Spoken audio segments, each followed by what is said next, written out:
ఒక గురువు అతనికి ఒక శిష్యుడు ఉండెను. గురువునకు అతడు సేవలు గావించుచుండెను. ఇట్లుండా కొంతకాలమునకు ఆ గురువు వద్ద మరి ఒక శిష్యుడు వచ్చెను. ఇద్దరూ భక్తితో గురువుని సేవించుచుండిరి. ఒకనాడు మధ్యాహ్న సమయమున గురువు దూర ప్రదేశం నుండి తిరిగి వచ్చి ఆయాసంతో చాపపై కొంచెం సేపు విశ్రాంతి తీసుకోవాలని అనుకొనెను.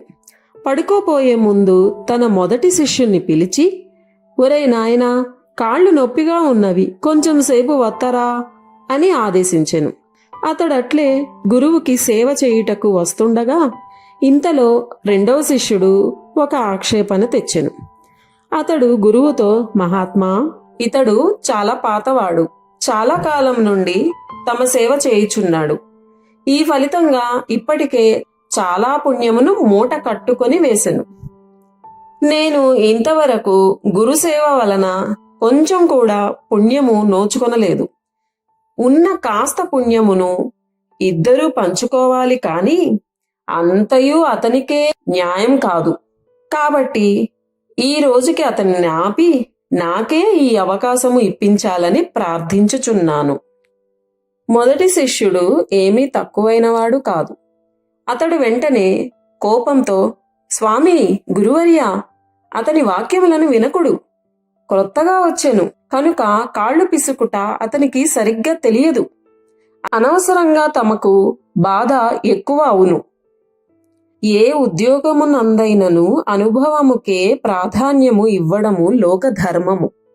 తమకు తెలియనిది ఏమున్నది అని చెప్పెను. ఇలా ఆ ఇద్దరు శిష్యులు గురువునకు లేనిపోని ఒక సమస్యను తెచ్చిరి. ఎంత పెద్ద చిక్కు ప్రశ్నైనా విడవవచ్చును కాని ఆ గురువుకు ఈ పరమానందయ్య శిష్యుల ఇద్దరికి రాజీ చేయుట మాత్రము చాలా కష్టం అనిపించెను.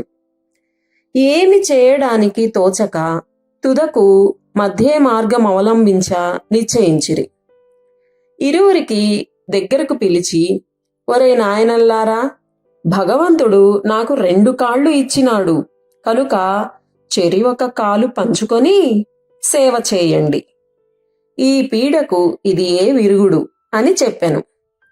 శిష్యులిద్దరూ అవును, గురువుగారు చెప్పింది కరెక్టే అని సంతోషించి అట్లే చెరి ఒక కాలు పంచుకొని సేవ చేస్తూ ఉండేరి. ఇలా ఉండగా ఈ శిష్యులు పొరపాటున ఒకరు పిసుకుచుండిన కాలు మరి ఒక దానికి కొద్దిగా తగిలెను. అవతలవాడు కోపగించి, ఏమిరా, ఒళ్ళు దగ్గర పెట్టుకొని పనిచేయి అని మందలించి దానికి ప్రతీకార చర్యగా తాను ఒత్తుచుండిన గురువు కాలు కూడా ఎత్తి అమాంతముగా అవతలి దాని మీద విసిరివేసెను. వాడు కూడా కోపంతో, ఒరేయ్, నా కాల్ని కొట్టెదవా, నీ కాలు పని పట్టెదన చూడు అని కోపంతో గురువుగారి కమండలం తీసి దానితో అవతలి కాలి మీద కొట్టెను. రెండవ వాడు కూడా కోపగించి, నా కాలునే కొడతావా నువ్వు అని గురువుగారి యోగదండము తీసుకొని అవతలి కాలిని చావకొట్టెను. ఈ తగాదా అంతా చూచి గురువుగారు నిద్రలేచిరి. శిష్యుడు పోట్లాడుకొని గురువు కాళ్ళు నాశనము చేసిరి.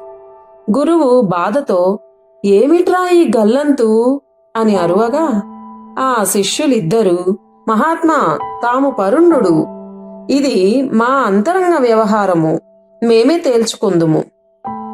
వాడి కాలు గొప్పో నా కాలు గొప్పో మేమే చూసుకుంటాము.